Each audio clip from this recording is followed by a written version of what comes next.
காலையில் டீ சாப்பிடலான்னு சொல்லிட்டு நிப்பாட்டி பார்த்தா அந்த பாய் இப்படி பறக்குது.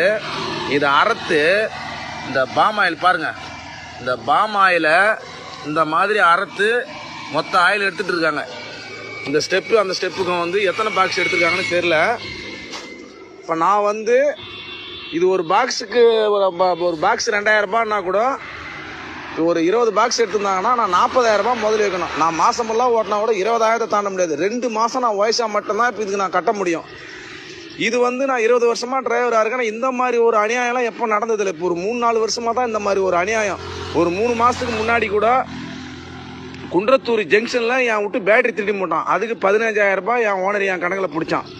இந்த மாதிரி நடந்தால் நாங்கள் எப்படி ஒரு வண்டி ஓட்ட முடியும்? ஒரு தூக்கம் வந்தால் கூட விட்டுட்டு நிம்மதியாக படுக்க முடியாத ஒரு சுச்சுவேஷன் இருக்குதுன்னா, ஒரு ஆக்சிடென்ட் நடக்குதுன்னா எதுக்கு? இந்த பயத்துக்கு தான். இந்த மாதிரி திருடு போகுதுன்ற ஒரு பயத்தினால தான் அவன் தூக்க கண்ணாடு ஓட்டி ஆக்சிடென்ட் ஆகி சாவறான்.